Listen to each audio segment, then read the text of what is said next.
We are back. Welcome to DMMR. This is episode 4. And yes, my voice is crackling a little bit. I've been a little bit under the weather. A little under the weather, but it's okay because we back. And you know what we're here to do. We're here to talk about art and technology and other stuff too that somehow relates to it loosely. But you know, we stretch it a little bit to make it work. We add in them transitions.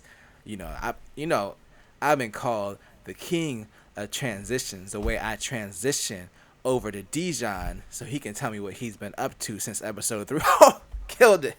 Killed it. Oh, boy, if that wasn't a smooth transition, I don't know what is. Wow. I am, to say impressed would be a, vast. I know. It's Vast. it's like a skill that I just have naturally. I don't even know how it happens. Like my transitions is just it's so smooth. So smooth. Definitely smooth. Yeah, so what have I been up to lately? So, let's see. Continuing to be on unemployment, of course, because COVID-19 is not going away right now, but people have hope. Eventually it's going to phase out like everything else in the world does, so have hope, be of good cheer. Um, yeah, other than that, it's so weird. Like, I remember I talked on the last episode about my book that I've been working on, and you would think with it being a short story, I would be done. Okay, I basically am done. I'm not gonna lie. I'm literally done. It's just that, like, I spent the entire day today and the entire day yesterday going over the edits, and I never thought that, like, going over the edits and that my editor has already done would take so much time. But, suggestions come in. And for this book, I feel like I've put, in some ways, even more effort, even though it's the shortest book that I've written, hence short story. I feel like I've put even more effort into this one than, like, the first two, because I really absolutely love this story. And the first two, they were more like personal stories.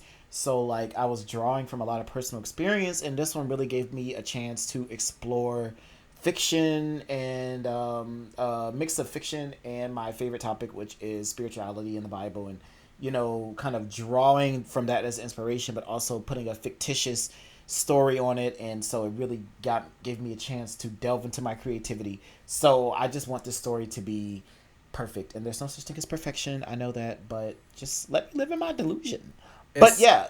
it's a loss of wonder, kind of, because I feel like when you start doing like your first book, you're probably like when you finished it, you were like, oh, this is amazing. But now that you're like on the third one, you're like, you know what? It's time to step it up to the next level. You read my mind. Yes, that is exactly it. I'm like, I gotta step up. I gotta do better. I got to do better. And yeah, I'm my own competition. I'm my own worst critic. So, I really want this one to be the kind of story that a person can pop open, read, and they're like, whoa, this is really, really interesting, and I want to see this in multiple formats. Speaking of which, since you did say what I've been up to, so I am currently working on. I'm in the baby stages right now, but I work really fast for some reason. But and I don't think I haven't even told you this yet. But the book that's about to come out on what's today? Today's Thursday. So I'm either going to release the book this weekend, but normally for book releases, Tuesday is the best day. We'll see how I feel. We'll see what more of my intuition guides me. But the book that's about to come out in, set amount of time, in a period window of like 5 days or so, um, I'm writing a play off of it, and I'm entering the play into a couple of competitions because I want to do this as a play.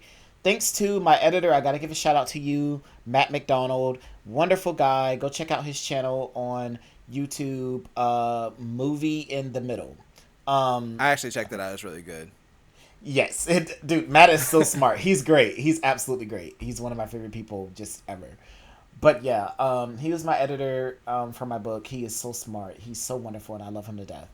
And yeah, thanks to him pointing out, he was like, this particular book would do very good as a play. He's also received the screenplay version of it, which was something that I want to turn into a TV show, and he is absolutely impressed by the TV version as well. So it works well in both formats. Well, all three formats if you include the book as well. So I'm super, super excited, and that's been my big project I've been working on. Smaller stuff I've been working on is I've been entering to a bunch of screenplay competitions just to try to get funding for my films, because I have a horror film that I'm working on, because Halloween is my favorite time of the year. See, I told you I had a couple of surprises for you that you didn't know about. But yeah, so I'm working on a horror movie, and it's going to be very interesting to say the least. You But gonna leave everybody in suspense like yes. this? Hold on, let me do my evil witch laugh. That could have been done better if I hadn't had alcohol in my system. But just kidding. Kids, don't drink, please. Drink water. That's what I have in my cup. Water. See, I can't show it to you. But yes, water, drink, stuff. Been working on. Mike, goes back to you. Oh, it's back to me. So I've been up to? You want to hear about someone's life that's interesting? You already heard about Dijon, so I guess I'm gonna just go now. Um, but yeah, Mike texted out. That's what I've been up to.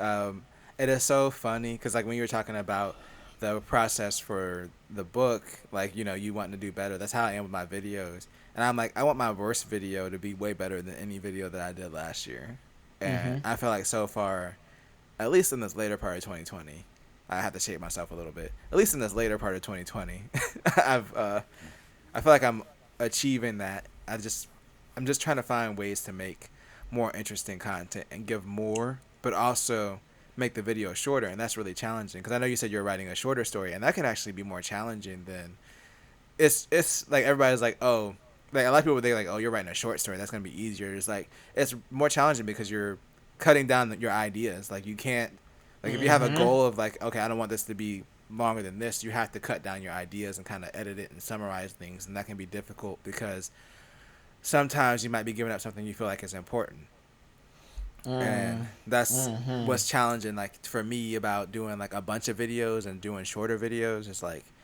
uh, am I cutting out, it's the thing I'm saying, I'm cutting out, is it important or not, and then I'm just like, no, it's not. I'll let that go.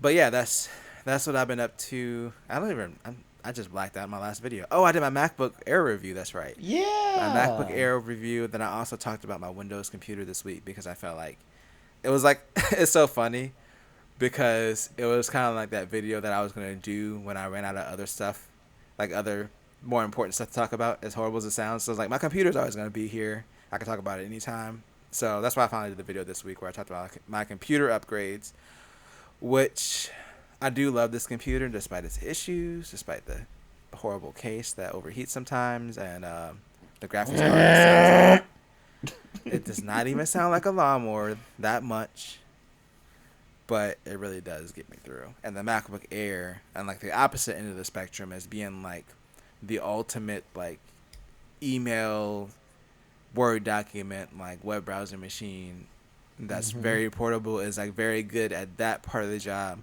So I'm bougie, so I just like to have multiple computers for different tasks, and that's kind of been my world. And like the MacBook Air review, I did go in depth. It was like 20 minutes, but I really wanted to.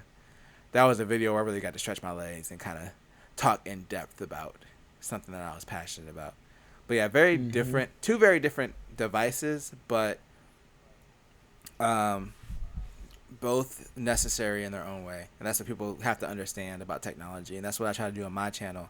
I don't try to be Mm-hmm. like, I'm not like PC master race or Apple everything. I live in a realistic world where you can't be like 100% one camp anything. If you really want to have the best experience, you have to get the best product that makes sense for you at that time, or there just might be a better product in general that's gonna fit you. It doesn't have to be Apple. It doesn't have to be Android. It doesn't have to be Windows. Whatever it is at the time. So that's kind of the Mm-hmm. that's kind of been the focus. But yeah, and then also I was feeling really burned out, so I did want to talk about that. Um, how do you feel about burnout? And how do you deal with it? Mm, it happens. It definitely happens to me because, I'm definitely a person that likes to put my hand in a couple of different pots at once. And because I'm a person that stresses myself out so much when it comes to like working on things, even things that I love, I definitely put the pressure on myself because I know my capabilities. And so I'm like, Dijon, come on, you're perfectly capable of working on like a book, a movie, and acting and all this other stuff at the same time. Like, you're superhuman. You know this. And so a lot of times I will do that. And then it'll lead to burnout. And man, when it leads to burnout, I deal with it a lot better than I used to. Because I used to get like super depressed and just like stop working for almost weeks on end, or sometimes yes, sometimes weeks, sometimes months, honestly. But now I found my balance, and so if I start seeing the stages that I'm starting to get burnout, which is that the quality of my work starts to decrease. I'm tired all the time, and I just don't have much interest in my own material. If I start seeing that happen, then I'll get myself like maybe a day or two to rest. And I've noticed that it happens on my creativity, and it also happens with me working out. Because uh, one thing I did when I first started working out was that I would push myself so hard that I just had to set this limit for myself where I had to run at least like 5 miles a day. And then it got to a point where it was like, okay, this is getting annoying. I'm doing way too much to where like I wasn't taking any days off, except for the Sabbath. And then actually, what I found out is that by learning to take a break, I actually was losing weight quicker, and I was actually able to increase myself to being able to work out to 7 miles or more. The other day I did 11 miles. It felt great, and you know, it's just about a process of I don't know, basically just like finding your balance. And so I feel like burnout can happen with anybody, but burnout is a sign that you need to find balance and not focus too much on one thing. You got to know how to sort of, find the middle, find your middle ground, and find where work as hard as you can, but also know when to be like, okay, I've been working hard, I've been doing good, I'm gonna reward myself, and now I can take a step back from it a little bit. So, Yeah, and I think for me, it's difficult with YouTube because I have my schedule. I have my video every Tuesday and Saturday, and I've mm-hmm. never and the almost 2 years of doing this now, I've never missed a Tuesday or a Saturday. I've come close, but I've never actually missed it. So it's hard for me to take a break. I do sometimes do videos where I record like, 2 or 3 videos at once, and that does give me a little bit of a break because I'm like, okay, at least I have a few weeks to kind of where I don't have to record a video, even though I have to do editing. Um, but it's just been like recently, I think I was trying so hard because I'm so close to like 500 subscribers right now. I'm like 30 something, like 39 away. And I was like, okay, I got to put out the best content. And then it's like, okay, well, no one's even watching this stuff that I'm putting out right now. If I'm being realistic about it. And Mm-hmm. I just been burning myself out. So I just have to find creative ways to step back. And one of the ways that I think one of the things that helped me is with YouTube burnout is just to find a way to do something new. And that's why like last week I changed my news video to focus on one topic, and I focused on the history of the iPhone battery gate issue where the Apple was found out to be purposely slowing down the iPhone 6 Mm-hmm. and the 6S to Very good prevent. video if you guys want to check it out. I loved it, honestly, seriously, it's great. Yeah, it was, but yeah, it was just something different to do. I mean, I'm going to do that going forward. It might not be like always a history or something, but just focusing in on one topic and kind of going in depth.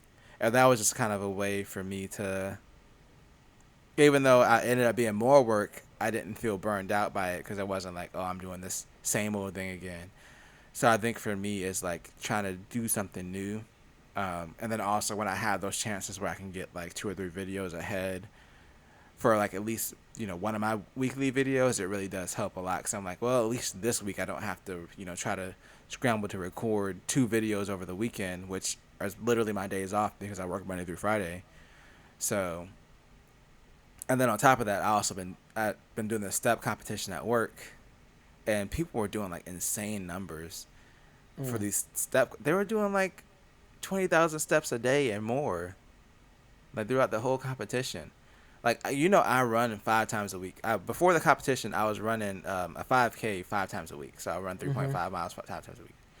It was nothing in comparison. It was like 5 or 6 thousand steps that I was getting per day. So I had to step up from there, and then I was running my 5K still, and then walking like an extra 2 or 3 miles. One weekend I literally walked for 7 hours to get like 24. I think it was like no, I got like 40,000 steps that day. But yeah, it was crazy. And they all finished like with double the amount of steps. Like I finished like around 30, like 350,000, and they were all like over 600,000. And I'm like, what are y'all doing? So like literally, I was killing myself too physically to try to keep up with people in this competition. It was insane. Um, Mm. so that was all going on, and then like the channel got like, I'm not gonna say it's got really popular. I'm still like a small YouTube channel, but yeah, it was just a lot of stuff that was going on at the same time. Luckily, the competition ended on Saturday, so I don't have to deal with that anymore. Even though I still have been doing the few extra miles, Mm-hmm. um, because I do enjoy like since I've been stuck at home with the COVID-19 stuff. I realized I've just been a lot less active, so I figured it is good to walk an extra mile or two because before when I was actually working, I was walking way more because I had to walk to work. I had to go up and down the stairs, like Mm-hmm. up and down 7 flights of stairs 3 times a day. I didn't have to. I could take the elevator, but I like to. So I think it was just a combination of all those things just happened at the same time. And then it's like whenever I get like a negative comment too, because like YouTube is so like you get that feedback right away. Well, I mean you do too. Like there's reviews and stuff for your book, and you have your website and Mm-hmm. Facebook page and all that stuff. But like literally the comments on there, sometimes if I get a comment that I'm just like, where they ask, I don't want to say ask a dumb question, but they ask a question about something I clearly addressed in the video, and I'm like, you didn't watch the video. I'm not even going to respond to it because you didn't even like. It's literally in the video. I'm not going to answer the question. Or like Mm-hmm. sometimes they'll have like a negative comment about the video, and I'm just like, I don't even feel like. I was like, I don't even feel like dealing with it today. Mm-hmm. But I think it's important. I know I just went over a lot of like, there's a lot of complaining, but I think it's just important to stay focused on what you're doing, and YouTube and anything that you do, anything like what what you're doing, like writing books or writing plays, writing screenplays, anything that Mm-hmm. you do that you're passionate about, you have to be passionate about it because there's not going to be money. There might not be money for a long time. So That is true.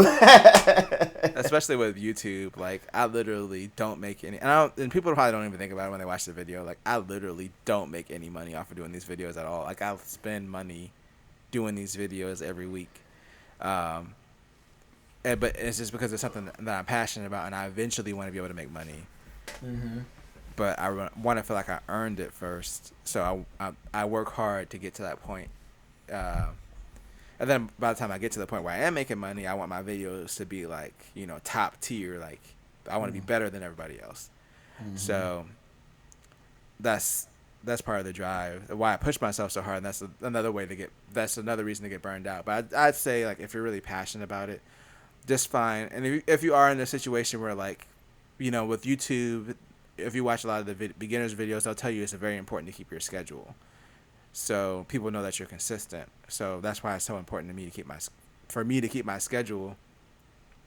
I would just say just find creative ways to make changes, or if you can, Mm. just try to depending on the content that you do, try to just record a bunch of videos ahead of time.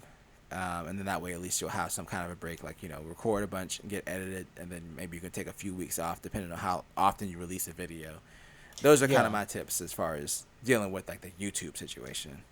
Right. Yeah. There's a YouTuber that I follow. Well, there's a couple of YouTubers that I follow, and I would say his name, but honestly, I don't remember which one it is. But it's one of the guys that I watch that talk about video games. But he was saying that basically, is it Rob Two Games? Rob something like that. Anyway, I'm butchering his name. I'm so sorry. But anyway, so He basically was saying how like, the best way to really gather up your following on YouTube is, yeah, like you said, consistency. He said he literally just did it from being consistent.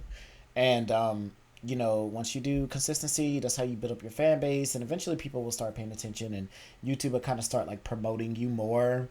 Yeah, consistency is very, very, very, very important. And speaking of consistent, my question for you, Mr. Mike, is how consistent is your internet service on your phone? Like, I really want to know this because, if that 4G that you're using is not consistent, then you should check out this 5G that's been talked about. Cause boy, it's oh, it's gonna be it's gonna be a while before 5G is consistent, y'all. I'm just letting you know. If you got 5G now, you probably don't actually have 5G. You probably have like 4G that's like basically like 4G plus, but it just says 5G because some cell phone companies have been found out for doing that. T-Mobile.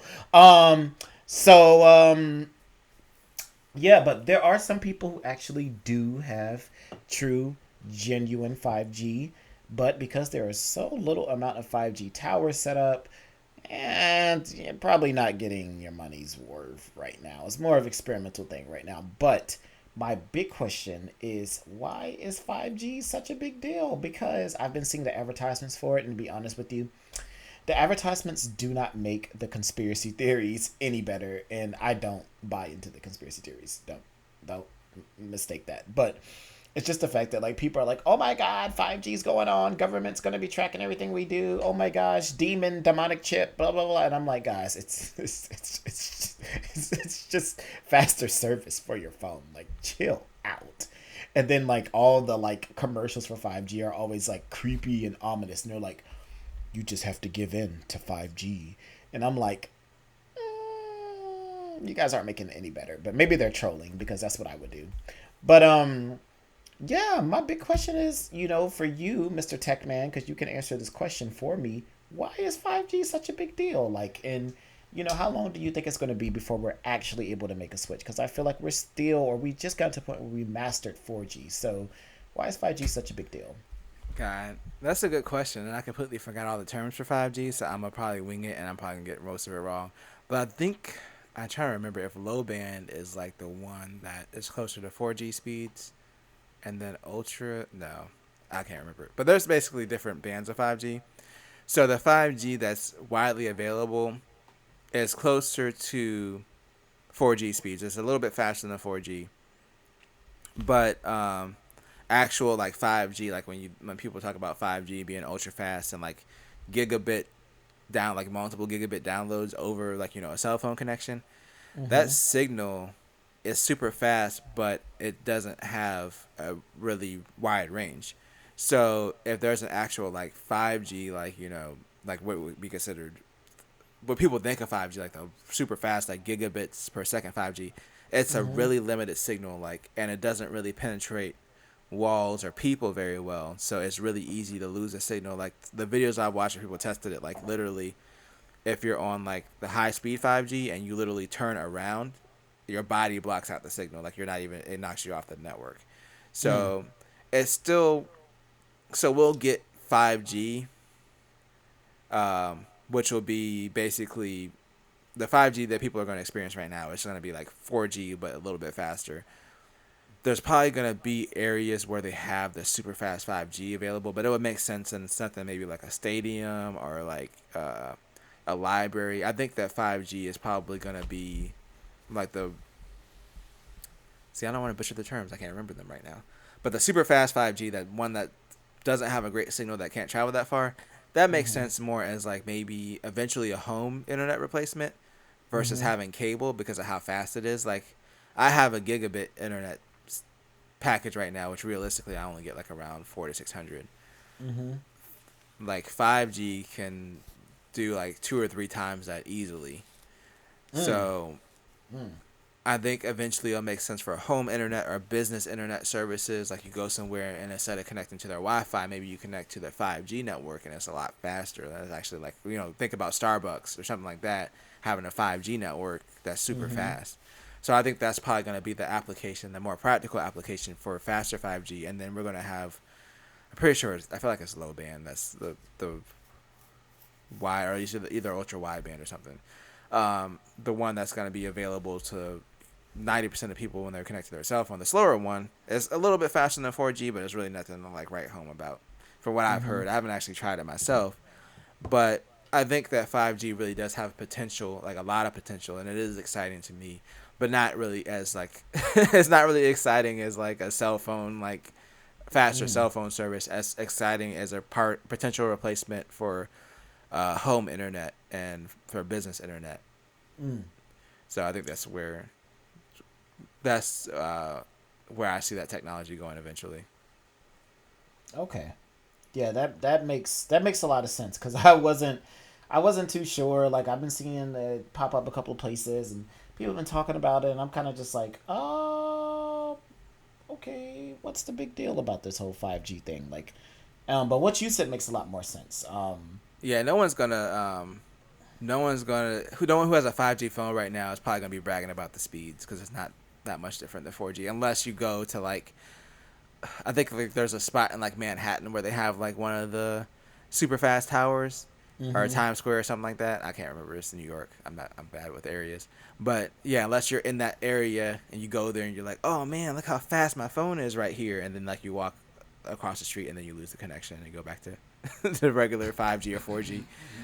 So that's why, like, I think there hasn't been the people, like, as far as people getting 5G phones and like, oh, look how fast this is, because they're even if they have 5G, they're going to be on the slower one that's not that much faster than 4G. So Mm. realistically, from like a practical standpoint, there's not much difference. Like, I wouldn't go out and buy a 5G phone right now. It doesn't make any sense.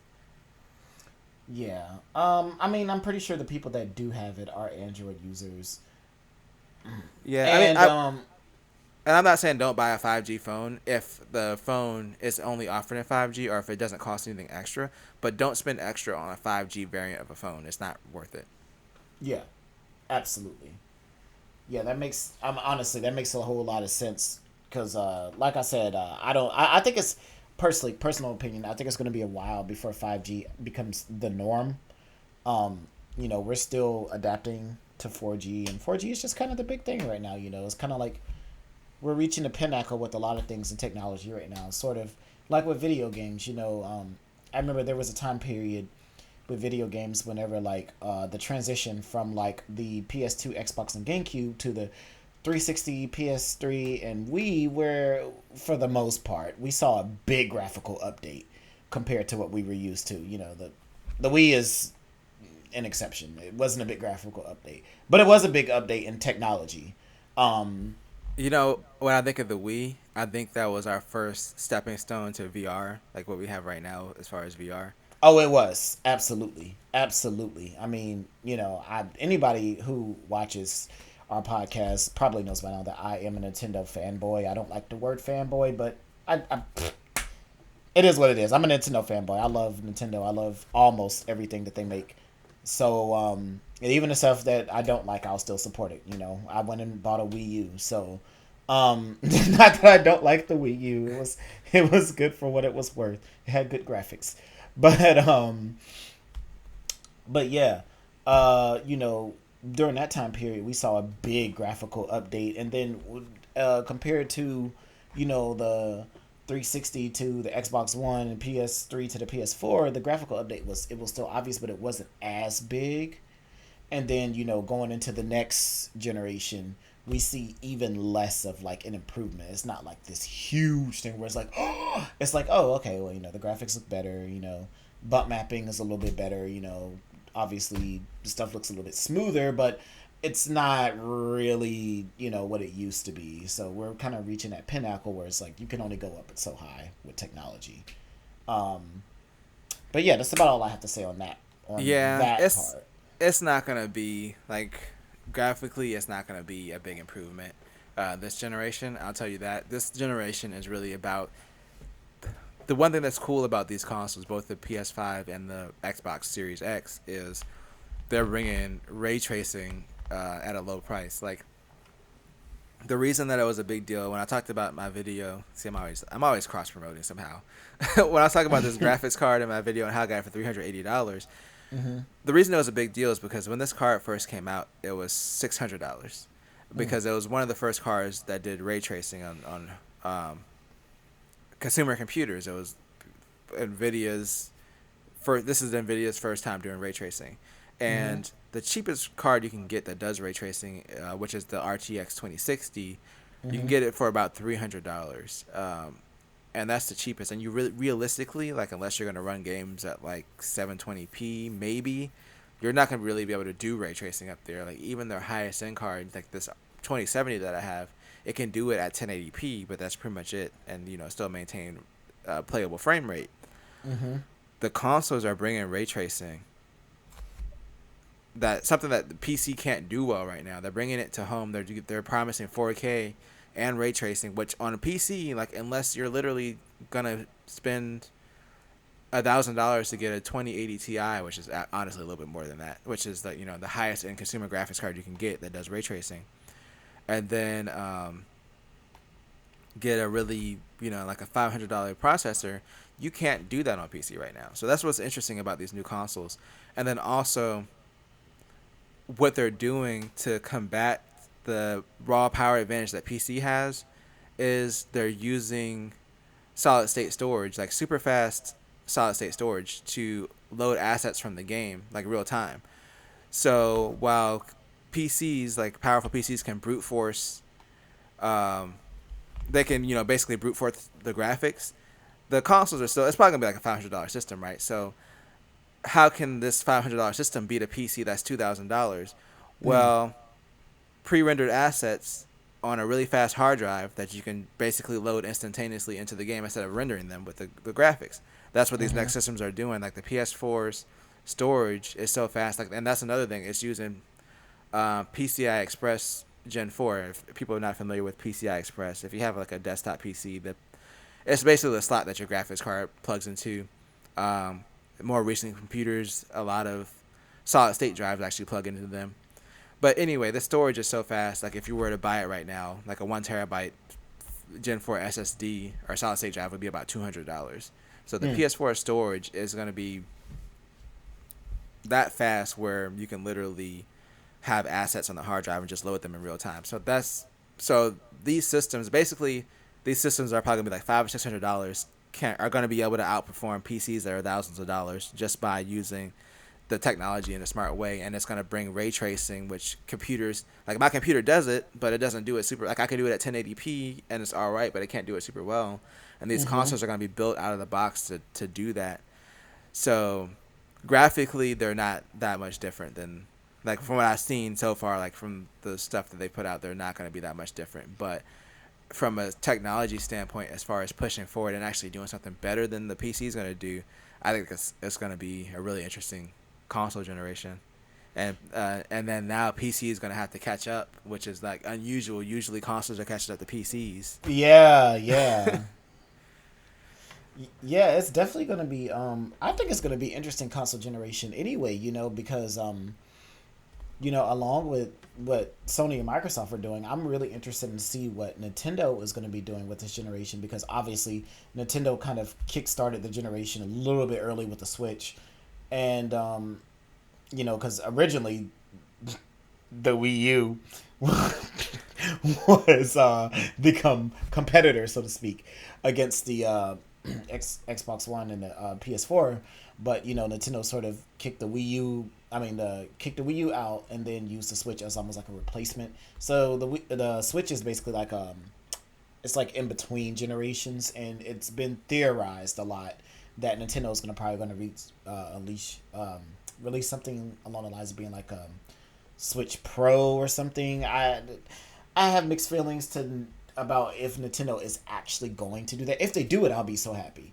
But I have mixed feelings if Nintendo's actually going to do that, because there's been times in the past where there was rumors that Nintendo was going to release like an update of something and they never did it. Like there was supposed to be actually I think they did release it. It was like a small update to the GameCube, and it was like a version of the GameCube that apparently could actually play DVDs. I don't even know if most people remember it. It was so It was the Panasonic Q. It only came out in yeah, Japan. yeah. Um, so that was something that like Nintendo did, but again, it wasn't like widespread release. And it would be interesting to see if they do it with the Switch. I feel like the Switch is selling so well right now that there's really no need to release a new Switch. But at the same time, you do, as a company, want to sort of like capitalize on your success that you already have going on. Keep the momentum going. So if they do want to release like a version of the Switch that's like slightly updated, that would be cool, I guess. I don't really care about graphics, so I can't really. I don't know. Some people are Well, like, the funny thing about it is, people can clown Nintendo for graphics, but now that we're getting to the point where the graphics are plateauing, by the time Nintendo reaches their next console, it's not really gonna matter that. Like even now, the Switch, like yeah, okay, yeah, the current consoles look better than the Switch, but it's not a drastic difference. Where like it's I'm really not. I'm willing to give that up to be able to play this portable. Like Yeah. I don't care that much about graphics. Where I'm like, okay, I want to play this with the best graphics. Like I'd rather play it portable as long as it doesn't play like garbage. I don't care if they scale the graphics down so I can play it on the Switch because it doesn't really. It's not that bad a quality. Like Right.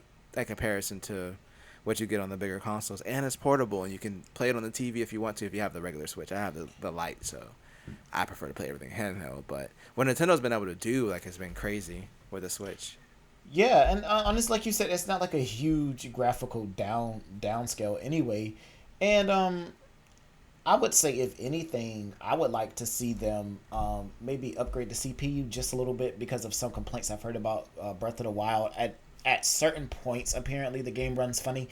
I haven't had a chance to experience it yet, but I will pretty soon because I'm waiting for my Switch to come in, my Switch Lite to come in. I'm so excited. But yeah.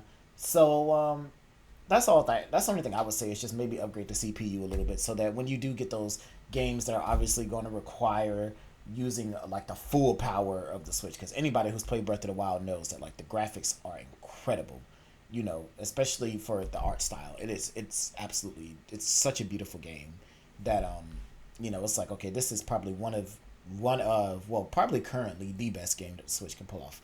But until Breath of the Wild 2 comes out, which is going to be made specifically for the Switch, instead of being like a Wii U / Switch game. So I think the graphics on there are going to be even better. It's going to run even smoother, and it's probably just going to be like one of the best games Nintendo has ever made, honestly. But yeah, enough about that. The next story goes to you because you kind of caught me off guard with this one.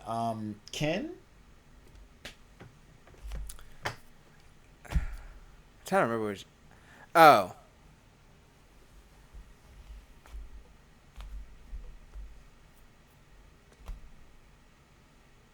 Wait. This is a smooth transition.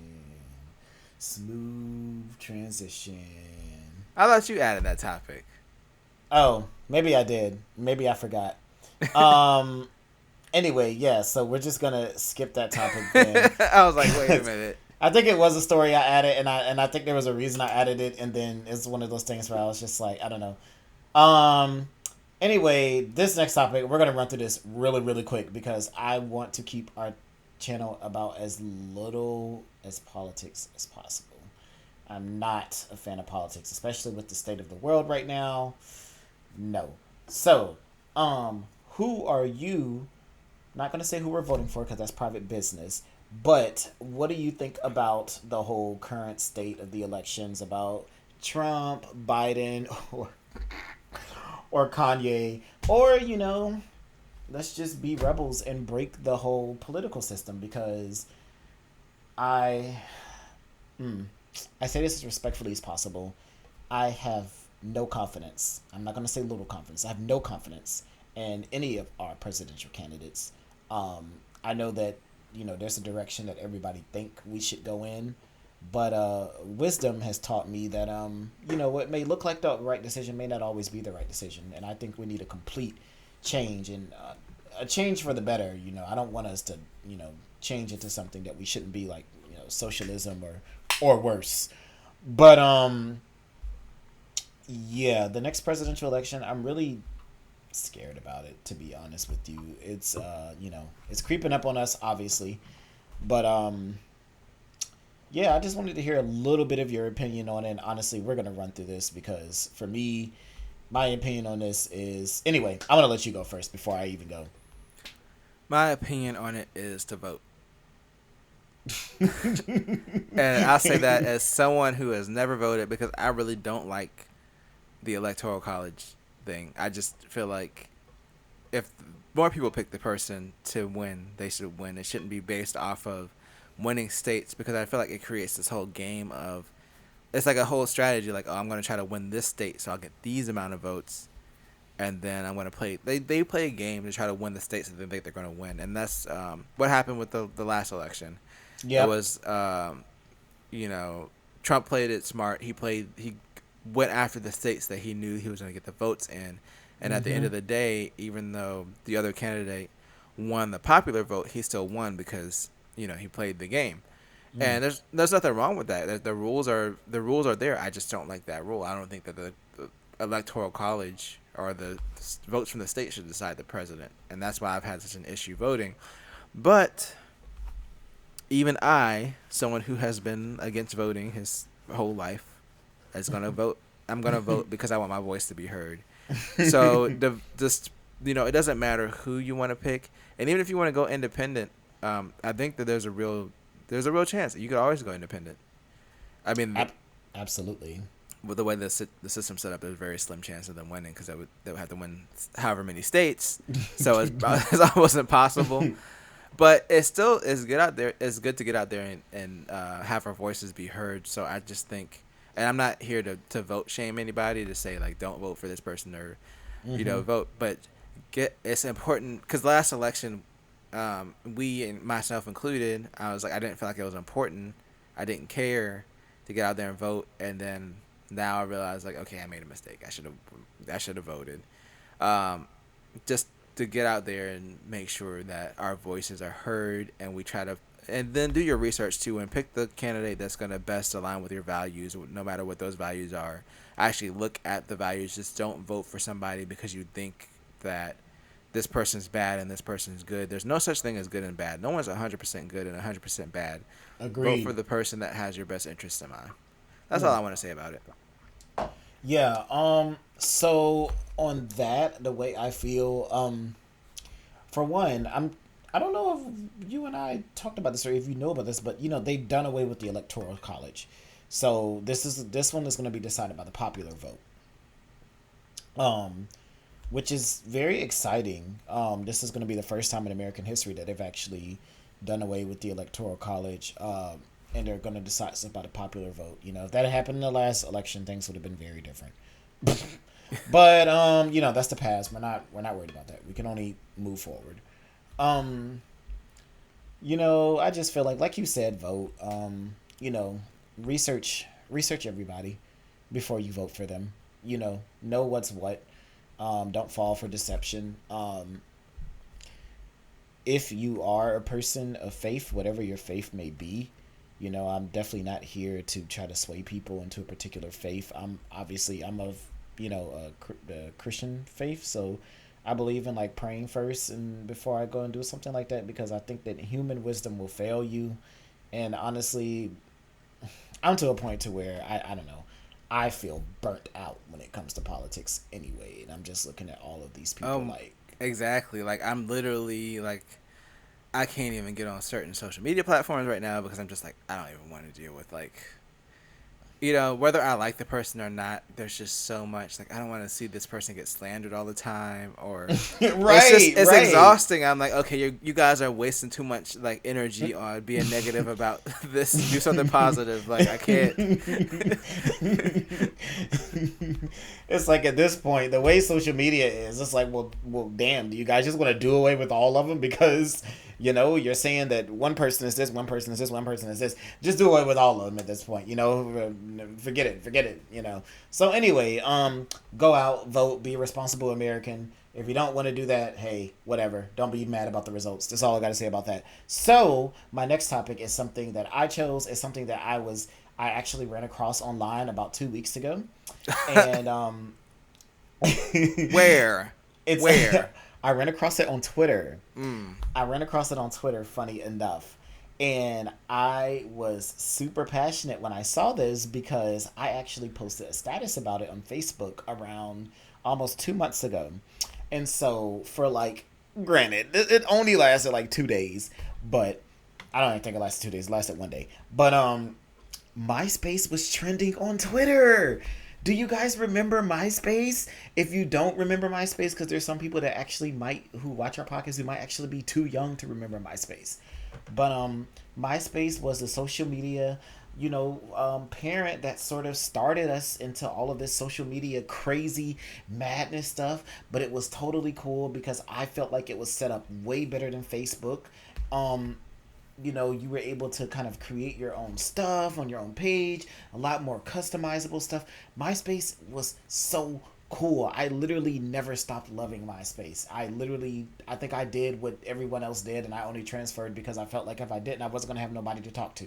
And that's all I use social media for, to talk to people. Yeah, I was literally one of the last holdouts on MySpace, and I was like, all right, I guess I'll get this Facebook account. Exactly. So I was excited to see that MySpace was trending on Twitter.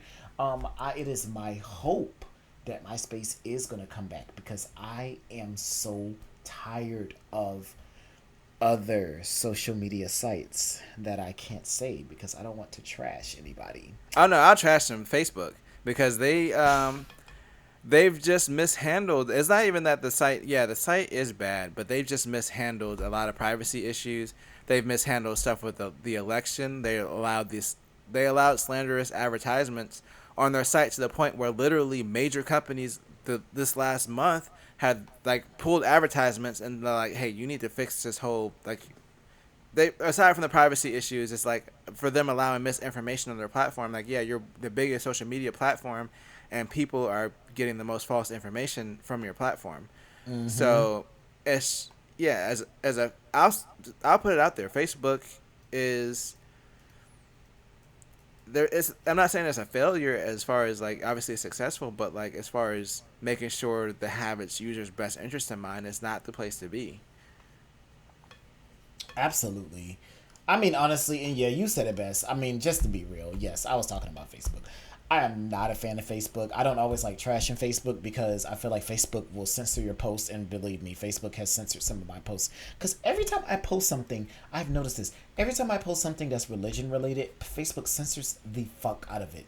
But then, like, if I were to post something else that's not religious related, like, it doesn't get censored. So I don't know, Facebook is weird. I don't like it anyway. It's such a shitty site, and I really hope that MySpace does take Facebook back, like, just like, come here, Facebook, bam, bam, bam, uppercut, boom, and I hope MySpace ends up being the winner. Screw you, Facebook, you're not even that good anyway. And by the way, your notifications suck. But yeah, so that's all I wanted to basically say on that. I really, really do hope that MySpace comes back. Personally, my favorite social media right now anyway is Twitter. I think I have the same problem with Instagram that I do with Facebook.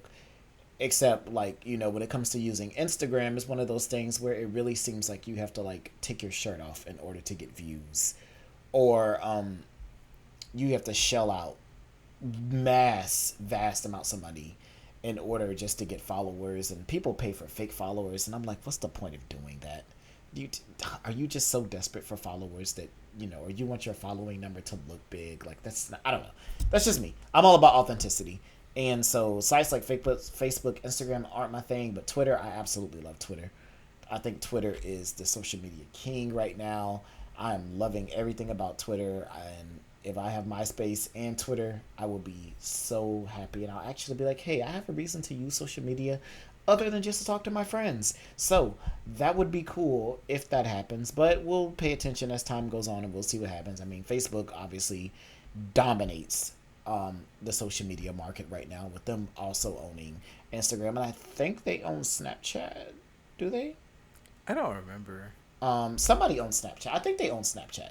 But anyway, they're just becoming this big nasty conglomerate anyway, and which sucks because they also own Oculus, and I love the Oculus Quest. Like, obviously my favorite VR headset, but at the same time, it's like I'm also supporting Facebook by buying it and purchasing games. So You shouldn't have told me that, because ever since I saw your video about the Oculus, I was like, I want to get this because I have yet to experience VR yet, and I really want to experience it.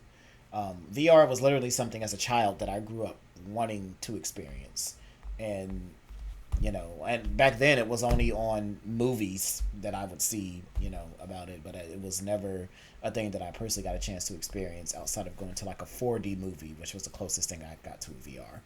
But yeah, so that's basically all I have to say on that topic. Goodbye, Facebook. You are a horrible, horribly evil, evil, evil website, and I hope you get replaced. I've honestly been thinking about just pulling down the Mike Text It Out page on Facebook, just because it's like, I talk about all this stuff, but then at the same time I still have technically a business page on Facebook. So I feel like it might be getting to that time, but I'll address that later. But I've been thinking about it a lot. And it doesn't really do anything for my YouTube channel, honestly. It really doesn't. Yeah. To be on Facebook. I understand that. I mean, honestly, it doesn't do anything for none of the stuff I do. Well, okay, I'll admit. When I put a status up on Facebook, yes, I get shit ton of likes, and it does, help me be able to reach an audience that aren't on my other social media platforms, because almost nobody I know, I don't have most of the people that I know personally following me on Twitter. I don't post anything like risque or anything on there. It's just that it's harder to tell people like, hey, come follow me on Twitter, because on Twitter I'm a very different person, and yeah, so I just don't really have like a lot of followers like that. I feel like Twitter, you're more clever. Facebook, you have to be more direct. Absolutely. Yeah, but Twitter, because of the character limit, that's why it's like. I feel like that's why people had to be more clever, because they had that 140 character limit or whatever for messages, for tweets. Mm-hmm. So that's why it's a different platform. But yeah, it's two completely like, it's good to be on everything. But literally, like, the Mike Text It Out page, I sent out the invite to everybody on my friends list when I first started it, and a lot, around 30-something people accepted it, but obviously none of them really post, and nobody outside of my friends group has ever sought it out and liked the page and followed it. There have been some people that reached out to ask me questions on Facebook, but they can just DM me on Twitter, worst case scenario, so it's not really that big of a deal. Yeah, absolutely. So it was either today or yesterday that I think Microsoft had like a press conference, or whatever you want to call it, I don't know, where they showed off games from the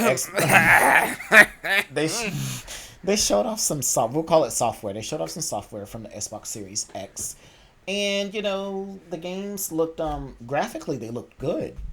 Oh my God, did you see Fable? Like the word Fable, you saw it? I saw all 5 seconds of the word Fable, and it looked. Oh my gosh! And I saw the little monster that was well designed. You see the realistic reflections that had ray tracing going on, oh my gosh! Like, so impressive. I was like, wow, they really. It was funny because when you first sent me the thing, the little screenshot of Fable, I didn't realize that that's literally all it was. But when you sent me the little screenshot, I was literally over here in my bed, almost jumping out of my skin. I was like, oh my gosh, he just gave me a reason to buy the Xbox Series X. When I tell you, I loved Fable so much. Fable and Fable 2, two of my favorite games growing up. They were very well put together games. They were one of the only reasons that I loved the Xbox. I mean, the Xbox, just like the PlayStation 2, had wonderful, wonderful RPGs on it. The Xbox ones, they were a little bit harder to dig through, as opposed to the PlayStation 2, where it had really just a vast array of good RPGs. You had Final Fantasy X, Final Fantasy X-2, Dark Cloud, Xenosaga, just a whole array of games. Whereas, on the Xbox, good RPGs actually off the top of my head was Star Wars, Knights of the Old Republic, Fable 2, and this game named Jade Empire that was very independent. But yeah, great games. And so when you sent me Fable, I was like jumping out of my skin like, oh my God, Fable, woo! And then I tried to watch some of the press conference, and I'm not gonna lie, I couldn't finish it. It sucked. Sorry, Microsoft, it sucked. It wasn't good. But you Yeah, know, especially off the heels of like, first of all, they had a game showcase before PlayStation had theirs. PlayStation's been very selective about what they've shown, which at first I was like, oh, PlayStation's just keeping everything under wraps. But like when they reveal stuff like the console design and the mm-hmm. game lineup, it's been, outstanding in my opinion. But Microsoft, even though they've been out there and giving constant information, it's just kind of been underwhelming. And I was really looking forward to this. Like when they were like, they kept showing all this stuff for Halo Infinite. And I'm like, you spent like 2 minutes on it, and you showed like 30 seconds of gameplay and like a Mm-hmm. cinematic, like part of a cinematic trailer, like or a cinematic trailer, and then like a little bit of gameplay. And I'm like, I was just expecting something more for a game that's coming out in a few months. Like Mm. I don't know, and Microsoft just has very few exclusives, and this is like their big one for the year that's literally launching with their system. So Mm-hmm. I was just like, this is the opportunity to build that Halo hype, and I don't feel like they did it. Yeah, I mean, you and I have talked about it before, and honestly, I don't want to piss any Halo fans off here, so I'm saying this cautiously. But honestly, I personally feel like I haven't seen a good Halo since Halo 3. Halo 3 is literally the last Halo that I played anyway. And cuz the Halos after that, they bore me. They put me to sleep. I was just like, nope, I'm good. I'll take a pass. Um but I don't know. I mean, I guess Halo fans are still interested. I mean, obviously it's selling to somebody. Fanboys are buy the crappiest games anyway. But Excuse me. but yeah, honestly, I expected more from the new Halo, and I thought it was gonna be like, oh, maybe Microsoft was gonna be like, hey, let's make this like a really epic Halo, new Xbox, we want to really build up momentum and everything. And then I saw it and I was just like, watching this game makes me not want to play it. I mean, I'll give props where props is due.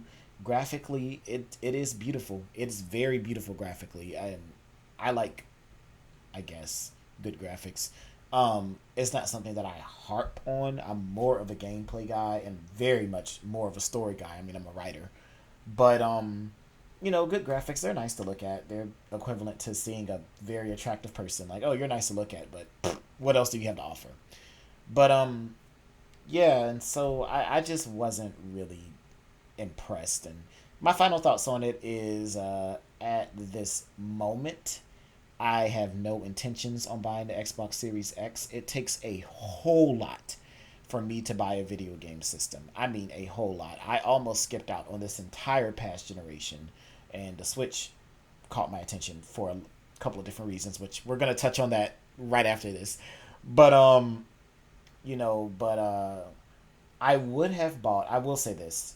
I did feel like the PS4 was worthy of buying. I've just always lived in a house where someone else had a PS4, so I just never felt I never had to buy it. But I will say that the PS4 was definitely worth buying. There were a couple of things about the PS4 that caught my attention. Of course, I am a Shenmue fanboy, and I saw they released Shenmue, or they released Shenmue 3. And even though some people weren't the most excited about it, because, You mean Shenmue 2.5? listen, what you have to understand is that those of us who are Shenmue fans, we knew what to expect. Shenmue is, for most of us, very strongly tied to our memories of the Dreamcast. Rest Oh, in you gonna peace. remember the Dreamcast when you play that game? It's very strongly tied to our memories of the Dreamcast, which is one of my favorite systems, if not my favorite system of all time. I love the Dreamcast. I wanted a Dreamcast too. I honestly, once I get to the point in my career where I have enough money, I will probably pay Sega to make another one. I want a Dreamcast that bad. But you know, most of our memories are strongly tied to the Dreamcast. And with that being said, let's also keep in mind that Shenmue 3 was funded by fans. So, I think that they made certain sacrifices you know,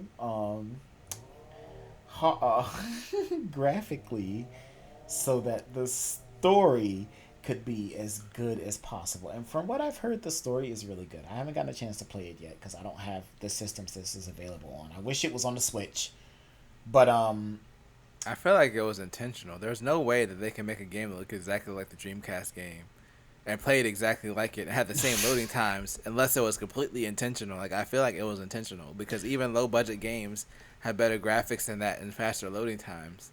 So I really feel like the whole thing was intentional. I think it was too. What's funny about you saying that is that the loading times were extremely long on the Dreamcast. I mean, back then they didn't feel long, but looking back, yeah, they were definitely long. I mean, the game had 4 discs on the Dreamcast, so you can imagine just that alone will tell you that they were long loading times.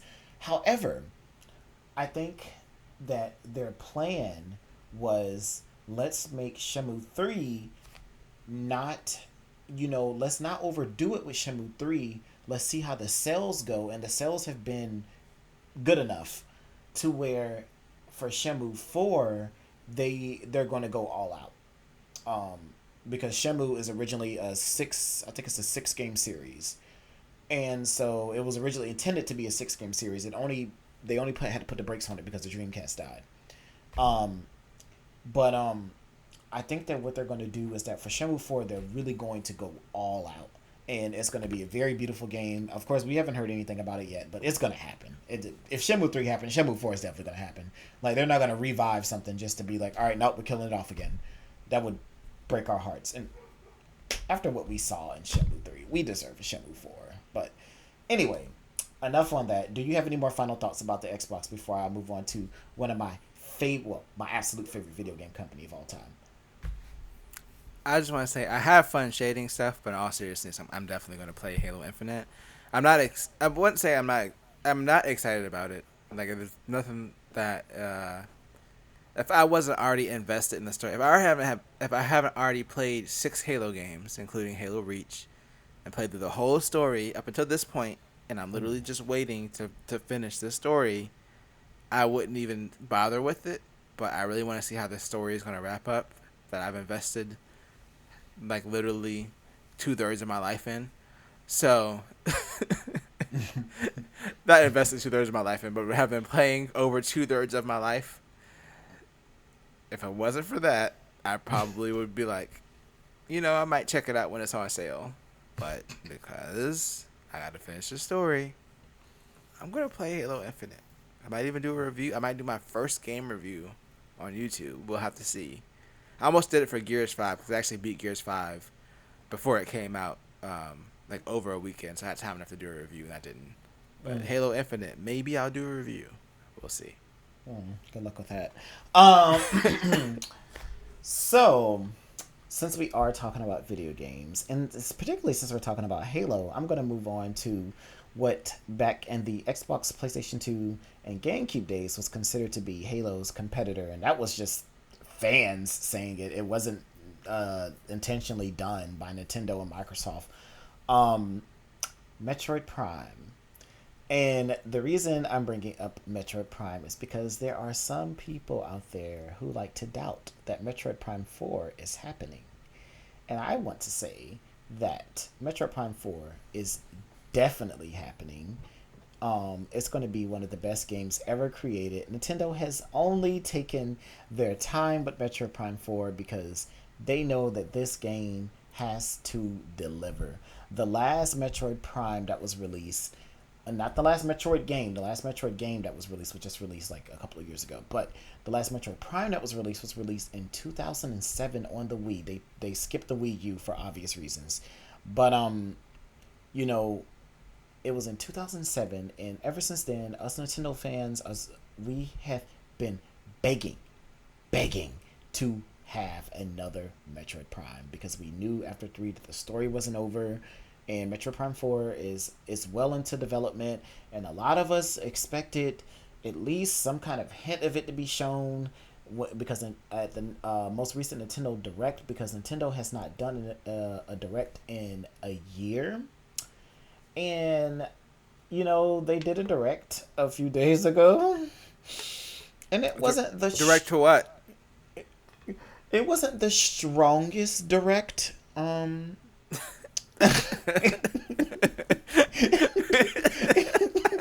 It certainly had a couple of flaws. At first I was enraged about it, but then I took some time, I listened to a couple of different opinions, and I was able to form my own opinion, and I was like, okay, I'll be nice. Nintendo did specifically call it I think it was called like a third party direct, something along those Yeah, because I lines. remember seeing it on Twitter the day before, for like their Twitter account or whatever. It Mm-hmm. was like something. It was like kind of like an indie or an indies like type thing. Yeah. Um, So I think that Nintendo Direct was particularly made to show off their third party games. Now, being that I have been a fan of Nintendo for literally my whole life, I can say that I strongly feel and believe that Nintendo, they have a couple of tricks under their sleeve. Nintendo doesn't just, as opposed to what most people think about them, Nintendo doesn't just like, look up in the air and they're just like, well, what to do next? You know, it's. I think the problem is that they're so secretive that people get frustrated because they're just like, Nintendo, give us what we want, give us what we want, and Nintendo's like, nah, it ain't the time to do that yet. We're gonna let you feel a little bit disappointed first. And I mean, there's some people who didn't feel disappointed. The Shimigami Tensei fans, whatever. I can't. I don't completely know how to say the game, but there's no disrespect to the developers. Obviously, they made a game. They developed a fan base. That's good for them. But you know, Nintendo knows what they're doing. They know who their core fans, their core fan base are, and they are not going to leave us disappointed. I fully know that. And so this past Nintendo Direct, I forgive them for it because I believe that before the end of the year, Nintendo is going to slap at least 3 surprises on us. Hold me to it.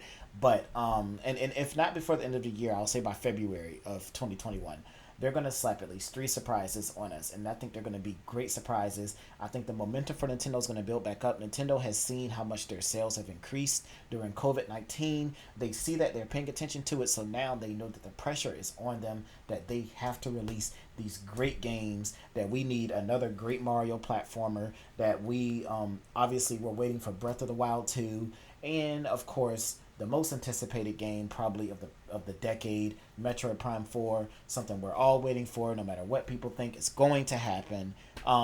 So yeah, I was not satisfied with their direct, much like how I felt about Microsoft's. It just wasn't exciting at all.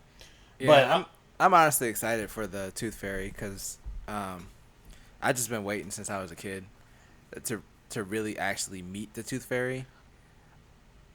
Oh, my bad. We're talking about. Oh, I thought we were talking about things that were never going to exist. Because you were talking about Metroid Prime 4. My bad. you know, there's people out there that feel like Metroid Prime 4 isn't going to happen, but it's going to happen. And if you don't believe that it's going to happen, I want you to play the first 3 Metroid Prime games.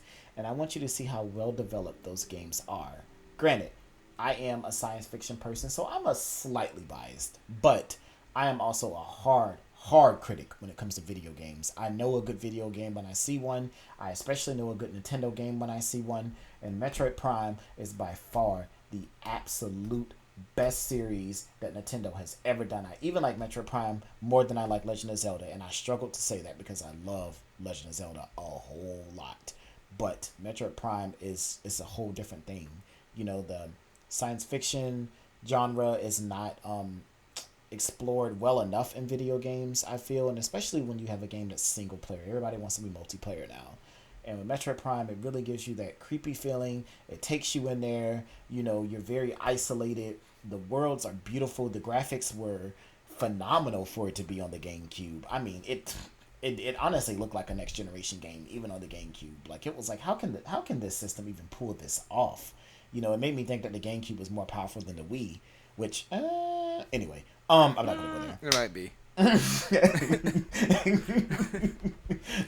I wouldn't put it past Nintendo to downgrade a graphics processor for the sake of other things. But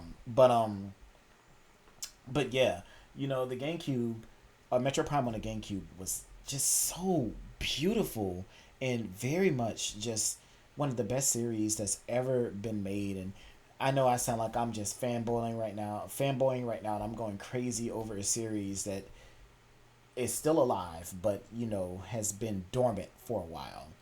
But if you haven't played it yet, please purchase a GameCube. Go on eBay, Or buy a Wii. You or play it. just yeah, I was gonna say just buy a Wii and just get the trilogy, so you can get all three games. I'm sure they're still selling the Wii somewhere. I mean, it's one of the best selling systems of all time, so I think the it can Wii be is done. cheaper. Well, yeah, you can play. I just thought about it. You can play GameCube games on the Wii. So I was like, Yeah, you can always get a Wii. And that'd probably be a little bit cheaper than buying an actual GameCube because GameCube has gone up in value oh, that makes sense. recently. Um, yeah, so yeah, just buy a Wii and hook that baby up. You can either get the Metroid Prime game separately, or they made Metroid Prime Trilogy on the Wii. I can't remember if they made it on the Wii U, but I know for sure they made it on the Wii. Um, but yeah, so you should definitely check out Metroid Prime, please. That's all I really have to say about that. I know I kind of rambled way much longer, way longer than I intended to, but I love Nintendo. It's a company I'm very passionate about. I love them because, unlike some companies, I feel like they're not just these money hungry people that are just going to put out like crap material and expect people to buy it. They take time with their stuff. And, they got a loyal fan base. And speaking of loyal fan base, it's time for us to make our pleas to our fan bases because it's time for the free promotion time section. Time. And speaking of time, if you got a little bit of time, you should head over to youtube.com/Mike Texts It Out. And you should check out my tech videos because I just have all kinds of stuff going on. I do Apple stuff, I do PC, I do cell phone related stuff. And every week I bring you an interesting story about a current event. You could say it's news. It is newsworthy. It is a current event, but I give you my in-depth thoughts on it. And you may learn something that you never knew about the situation. So head over there. It is youtube.com/Mike Text It Out. You can follow me on Twitter. The link is going to be on the screen. Not the link. Don't click the screen. It'll pause the video. The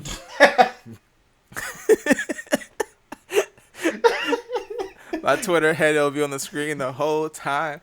So go ahead and follow me on Twitter. You can, the Facebook exists, but it probably won't for much longer. So just ignore that. Just ignore it. All right, over to you, Dijon. Hello. You guys already know me, Dijon McIntyre. You could definitely look me up on Twitter at DijonMarkMac26. I think I got that right. If whether it's right or not, you'll see my Twitter thing at the beginning of the video. But also you could check me up on Instagram at Dijon Mac, because I'm the Mac Daddy. I'm really not. I'm happily single. But anyway, or you can go to my number one way for me to market myself, which is at freedomarts.com. Yes, we have our own domain. There is no Wix. Nope. Just freedomarts.com. That is freedomartz.com. Freedom Arts, where you can see all of my services. If you want to collaborate with me as a writer, I'm open to that. I'm always looking for more editors. I'm looking for an artist right now to do my logo for my company. So I'm looking for a couple of different things. Just shoot me a nice little message. All you gotta do is go to the end of the page, directly connected to my email. Shoot me a message, ask me something. Or if you want to just have a good conversation, we can do that, because I am a conversationalist. I love having great conversations. Absolutely love it. But yeah, those are the best ways to check me out. I mean, you can always send me a friend request on Facebook too, but please. But anyway, talking about sites that really matter. But yeah, so those are the best ways to contact this little celebratoire over here. And also, I act, and I direct, and I produce. So, you got plenty of things you can use me for. Check me out. All right. And speaking of checking it out. We're about to check out this outro as we bring this podcast episode 4 to a close. This is the end of episode 4, DMMR. I didn't receive any emails, but if you do want to send us in some questions, you can email us at dmmrpodcast@gmail.com. That is dmmrpodcast@gmail.com if you have any questions or anything that you'd like us to address on the air. For next episode, we do this once a month, so please subscribe and follow us on iTunes, SoundCloud, Spotify, Stitcher, YouTube, anywhere. If you want to listen to us audio wise, you want to watch the video on YouTube, just look us up. And we're on Twitter as well. DMMR. Is it DMMRP or is it DMMR? Yeah. It's DMRP. DMMRP. At DMMRP. So follow us on Twitter as well so you can stay up to date when this episode and the next episodes will drop. Dijon, do you have anything you'd like to add to this outro? I have nothing I want to say. Well, a little bit. I just want to say God bless you all. You guys stay safe. I'm just going to, speak the blessing over you. May the Lord bless you and keep you. May his face shine upon you. May he be gracious to you. May the Lord turn his face towards you. Oh, Jesus, this is a long blessing. And give you peace. Be at peace, because we live in a crazy world right now. Things are going crazy, but there's nothing more important than having peace. I love you all. We're out.